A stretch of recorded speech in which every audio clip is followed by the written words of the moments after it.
और 22 जनवरी को आदरणीय प्रधानमंत्री जी के ही कर कमलों से प्रभु अपने भव्य मंदिर में विराजमान हो रहे हैं।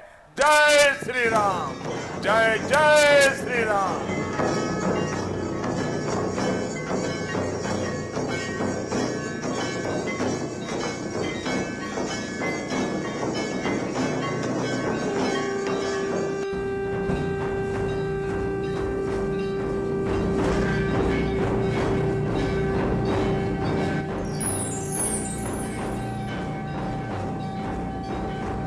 प्राण प्रतिष्ठा के अब बस कुछ ही दिन बाकी रह गए हैं। तैयारियां लगभग पूरी हो चुकी। उन्हीं तैयारियों को लेकर के हम बातचीत करेंगे। हनुमानगढ़ी के महंत राजू दास जी हमारे साथ इस समय जुड़े हुए हैं। तैयारियों को लेकर के कुछ सवाल हैं मेरे मन में भी हैं जो पूरी देश दुनिया जानना चाहती है कि अयोध्या में कैसी तैयारी हो रही है। सीधे उन्हीं का रुख कर लेते हैं और पूछ लेते हैं कि अयोध्या में अब रामलला की प्राण प्रतिष्ठा के बस कुछ ही दिन बाकी रह गए हैं।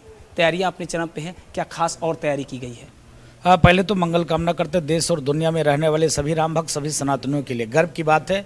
भूतो न भविष्यति, हमारे पूर्वजों ने जो त्याग किया, तपस्या किया, संघर्ष किया, प्राणों की आहुति दी, जिसका परिणाम स्वरूप है कि आज नव भव्य दिव्य मंदिर का निर्माण लगता है। आज के राजनीतिक परिप्रेक्ष्य में जिस प्रकार से राजनेता आगे पीछे ऊपर नीचे, मंदिर न्योता नहीं मिला, आएंगे नहीं, जाएंगे नहीं, अरे गजब बात करते हो। भगवान राम किसी पार्टी के हैं क्या? किसी दल के हैं क्या? किसी संप्रदाय के हैं क्या?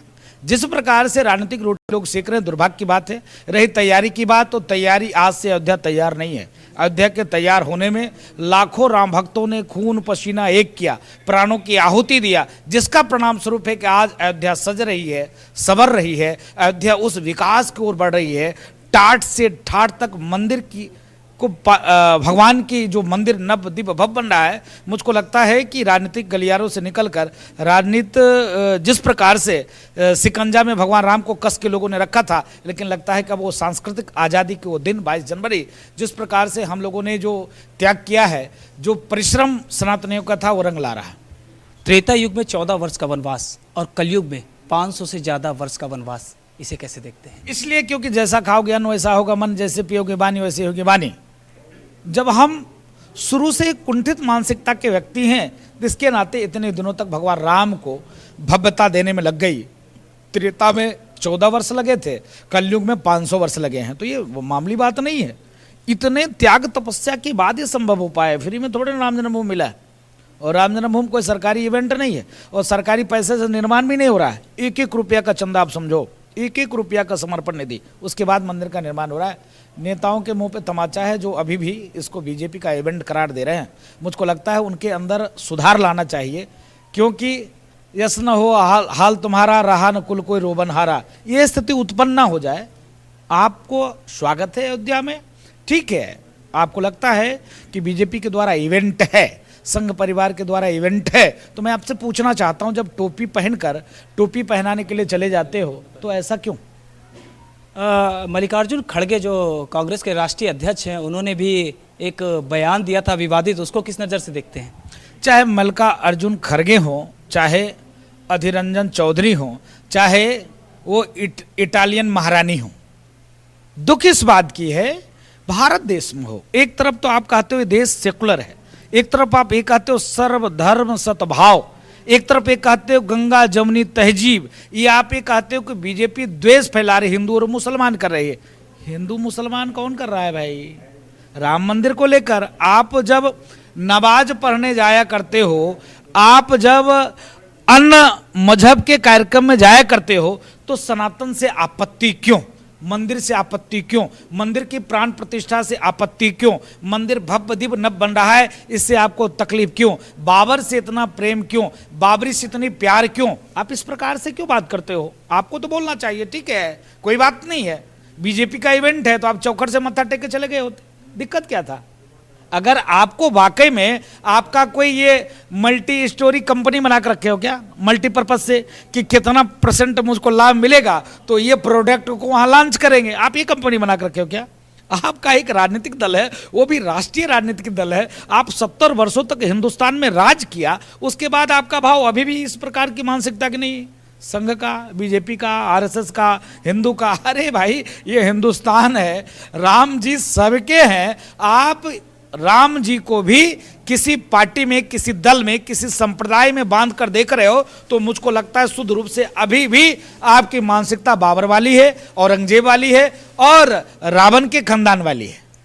एक वक्त था हम सुनते थे कि कुछ सियासी दल कहते थे राम काल्पनिक है, राम सेतु काल्पनिक है, उसे भी तोड़ने के प्रयास हुए। लेकिन आज वो सियासी दल जब राम लला की प्राण प्रतिष्ठा का दिन जैसे से करीब आ रहा है, आज वो शांत है। उनके मन में भी अंदर से है कि मैं जाऊं वहां देखूं, लेकिन वो खुल के कह नहीं पा रहे हैं। मैं आपकी बात को तुरंत तत्काल प्रभाव से खारिज करता हूं, इसके नाते नहीं, डर के नाते। 14 के पहले किसी का वीडियो दिखा दो आप। 14 के पहले कोई किसी मंदिर में त्रिपुंड लगाकर, कुर्ते के ऊपर से जनेऊ पहनकर ये कहे, चोटी दिखाए कि हमारे भी बाप दादा कश्मीरी हिंदू थे। अभी 14 पहले किसी ने कहा क्या? ये डर बस। एक चाय बेचने वाला पीएम हो जाता है, एक माला फेरने वाला, घंटा घंटी डुलाने वाला, भजन संकीर्तन पूजा पाठ करने वाला मुख्यमंत्री हो जाता है। इसका डर है। ये उनके संस्कार में नहीं है, ये उनके संस्कृति में नहीं है। संस्कार और संस्कृति में होता तो इतना राम मंदिर का विरोध करता, सनातन संस्कृति का विरोध करता। मैं पूछना चाहता हूं, देश में लमसम 60 कानून मंदिर के विरोध में हैं, एक नहीं, अलग अलग राज्यों में अलग अलग प्रकार से मंदिर को कैसे अतिक्रमण किया जाए, मंदिर का कैसे विनष्ट किया जाए, मंदिर की संपत्ति को कैसे सरकारी घोषित करके सरकारी मिशनरी में लगाया जाए, ऐसे ऐसे करके अलग अलग राज्यों में 60 कानून है। और देश में लमसम 4 लाख से ऊपर मंदिरों का चढ़ावा गवर्नमेंट डायरेक्ट लेती है। उस पैसे का किसी पर भी धार्मिक अनुष्ठान नहीं, धार्मिक आयोजन नहीं, सनातन संस्कृति को बढ़ाने का काम नहीं, मंदिर की रक्षा सुरक्षा के लिए कोई बात नहीं, गुरुकुल व्यवस्था आगे बढ़ाने के लिए कोई बात नहीं, धर्म गुरुओं को धर्म मतलब जिस प्रकार से धर्म सम्मेलन कराया जाए उस पर कोई बात नहीं, जो टूटे छूटे जीर्ण शीर्ण मंदिर पड़े हुए हैं उसकी पुनरुद्धार की बात नहीं। होता क्या है, सारे पैसे के आप हज हाउस बनाने में लगा देते हो। तो क्या मेरा सवाल है आपसे, एक तरफ तो आप यह कहते हो सर्व धर्म सद्भाव की बात करते हो, दूसरी तरफ एक कौम, एक मजहब, एक संप्रदाय की बात करते हो, ये तो नहीं चलने वाला।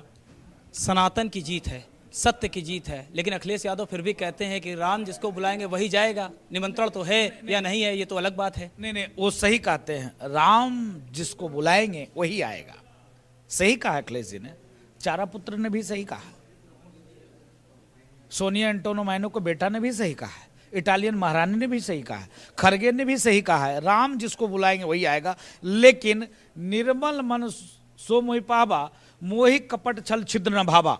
जिसका मन निर्मल होगा उसी को राम जी बुलाएंगे। जो मांस भक्षण करने वाला है, दारू पीने वाला है, घटियाई करने वाला है, उसको भगवान क्यों बुलाएंगे? इसके नाते हम लोग विरोध करते थे कि ऐसे कालनेमियों को मत बुलाओ, ऐसे गिरगिट जैसे रंग बदलने वाले को मत बुलाओ, ऐसे निशाचरों को मत बुलाओ। संघ विचार परिवार कहता था, अरे बाबा जी मीठा मीठा बोलो, शुभ शुभ बोलो, शुभ कार्य हो रहा है। देखिए आज उन्होंने अशुभता का परिचय दे दिया। उन्होंने कहा कि मुझको नहीं आना, बीजेपी के इवेंट है। यही कारण है कि जैसे पियोगे पानी वैसे होगी वाणी, जैसे खाओगे अन्न वैसा होगा मन। अब 22 जनवरी को प्राण प्रतिष्ठा होने को है। 2017 में योगी जी ने सरकार संभाली थी, जब सत्ता पे आए थे तो किसी ने नहीं सोचा था कि ये फैसला आएगा, मंदिर बनेगा। कल्पना की जा रही थी कि नहीं अभी तो कहीं नहीं है, अभी दूर दूर तक नहीं है। योगी जी ने जिस तरीके से काम किया और आखिर अब वो घड़ी आ गई है कि बस अब मंदिर निर्माण के बाद प्राण प्रतिष्ठा की बारी है, उसको कैसे देखते हैं? मैं मंगल कामना करता हूँ। हम ही नहीं, देश के 140 करोड़ देशवासी टकटकी लगा के देख रहे थे। जिस चीज को लेकर राजनेता, नेता, राजनीतिक दल हिंदू मुसलमान करके अयोध्या से दूरी बनाकर यह कह रहे थे कि वहाँ मामला विवादित है। इसके नाते चाहे विकास कार्य का हो, डेवलपमेंट का कार्य हो, चाहे अयोध्या की उस पौराणिकता वैभव तक पहुंचाने की बात हो, चाहे इसमें नव्यता, दिव्यता, भव्यता देने का प्रयास हो, सरकार ने छला। इसका परिणाम स्वरूप है कि आज योगी जी ने जो प्रयास किया, योगी जी का जो प्रयास है वो सराहनीय है। योगी जी ने देखा, आप लोगों ने देखा होगा कि मंदिर निर्माण प्राण प्रतिष्ठा से पहले उन्होंने शुरुआत किससे किया कि दूर दूर से व्यक्ति कैसे आए।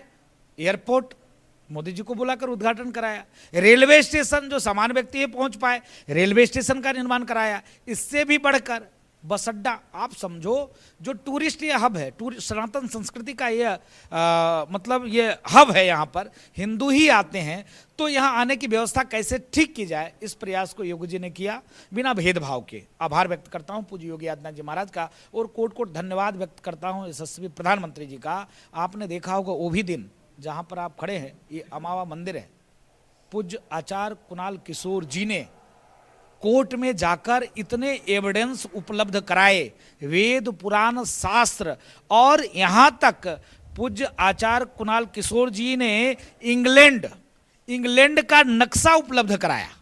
और समझिए जो जाफर याब जिलानी था वह मर गया।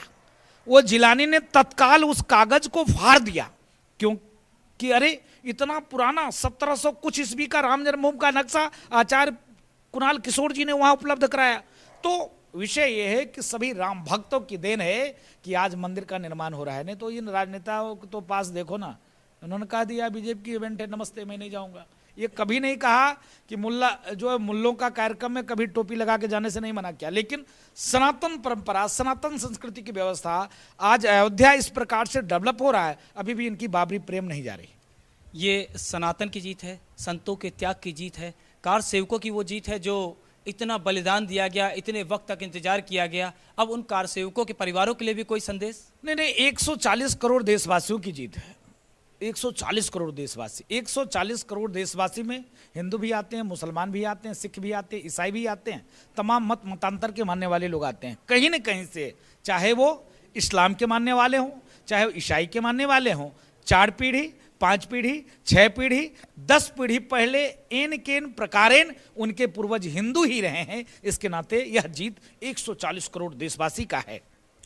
बाबरी मस्जिद के पक्षकार जो रहे, जिन्होंने मुकदमा लड़ा, वादी रहे, उनको भी निमंत्रण दिया गया है प्राण प्रतिष्ठा में आने के लिए, और वो आने को तैयार भी हैं, उन्होंने खुशी जताई है। लेकिन बाकियों के चेहरे पर मायूसी क्यों है? नहीं, मैं निवेदन करना चाहता हूं ओवैसी जैसे लोग से, शुद्ध रूप से बौद्धिक आतंकवादी ओवैसी है, तौकीर राजा जैसे लोग से, सफी वर्क रहमान जैसे लोग से, जो ये कहते हो कि मोदी जब अयोध्या जाएंगे तो मैं बाबरी मस्जिद में जाऊंगा और बोलूंगा पुनः बाबरी मस्जिद स्थापित हो। मैं मस्जिद में जाकर अल्लाह से प्रार्थना करूंगा कि पुनः बाबरी मस्जिद स्थापित हो। बाबर कोई हमारा आइकन नहीं था हिंदुस्तान का, वो विदेशी एक लुटेरा था, आक्रांता था, चोर था, नीच था, बलात्कारी था, और मानवता को भी सर्वनाश करने वाला घटना करता था। क्यों? एक पुरुष होने के बाद पराये पुरुष से संबंध रखता था। ऐसा हो सकता है क्या मानव? ऐसा भी हो सकता है नीच मनुष्य? ऐसे व्यक्ति इस्लाम का गुरु नहीं हो सकता। जैसे हम साधु हैं, हनुमानगढ़ी का नागा साधु हैं, हम जो भी बात करेंगे शास्त्र संबद्ध बात करेंगे, सनातन संस्कृति की बात करेंगे। अब हम टोपी पहनकर नमाज नहीं पढ़ सकते ना। उसी प्रकार से मेरा अभिप्राय यही है, भाव यही है कि धर्मो रक्षति रक्षता, धर्म की रक्षा आप करोगे, धर्म आपका रक्षा करेगा। इस प्रकार से इस्लामिक आतंकवादियों से मेरा निवेदन है कि आप रहीम और रसखान बन के अयोध्या आओ ना। बाबर के जो पक्षकार थे अभी इकबाल हैं, आप देखो उनके बेटे जिस प्रकार से हासिम अंसारी जी अयोध्या कि पूज्य संतों के साथ, निर्मोही अखाड़ा के साथ, स्वर्गीय परमहंस जी के साथ, धर्मदास जी के साथ वो जाते थे, एक साथ जाते थे, वहां अपनी बात को रखते थे, पुनः एक साथ आते थे। आज देखिए कि उन्होंने पुष्प वर्षा किया प्रधानमंत्री जी के ऊपर। अयोध्या में अब 22 तारीख यानी प्राण प्रतिष्ठा का जो दिन है, उसके लिए भव्य तैयारी तो अब पूरी हो चुकी है। के न्यूज़ के माध्यम से पूरे देश दुनिया की जनता को, लोगों को, राम भक्तों को क्या संदेश है 22 तारीख के लिए? पूरे देश और दुनिया में रहने वाले सभी राम भक्तों के लिए मंगल कामना करते हैं। संदेश यही है, धर्मो रक्षति रक्षतः, धर्म की जय हो, अधर्म का नाश हो, प्राणियों में सद्भाव हो, विश्व का कल्याण हो। इसी भाव के लेकर आप भगवान राम से अपने अपने घरों में ही रह के प्रार्थना करिए, दिए जलाइए, पुष्पांजलि करिए और प्रार्थना करिए कि भगवान उनके भविष्य को उज्जवल करे और देश और दुनिया में सनातन संस्कृति कायम। तो ये थे हमारे साथ हनुमानगढ़ी के महंत राजू दास जी, जिन्होंने राजनीति के उन लोगों के बारे में भी बात की जो कभी राम को कल्पना कहते थे, और राम मंदिर की तैयारियों को लेकर भी बताया कि कैसे क्या प्राण प्रतिष्ठा की तैयारी चल रही है। के न्यूज़ के माध्यम से देश दुनिया के श्रद्धालुओं को भी उन्होंने इस तारीख के इवेंट को अपने घरों पे मनाए, कैसे इसको दीपों से मनाए। तो एक वो दिवाली थी जब प्रभु राम त्रेता युग में 14 वर्ष का वनवास काट कर वापस आए थे, और एक ये दिवाली जो 22 तारीख को होने वाली है जब प्रभु राम 500 से ज़्यादा सालों की तपस्या करके राम मंदिर में प्राण प्रतिष्ठित होने जा रहे हैं। कैमरा पर्सन सुरेंद्र के साथ विनीत शर्मा, के न्यूज़ इंडिया, अयोध्या। और 22 जनवरी को आदरणीय प्रधानमंत्री जी के ही कर कमलों से प्रभु अपने भव्य मंदिर में विराजमान हो रहे हैं। जय श्री राम, जय जय श्री राम।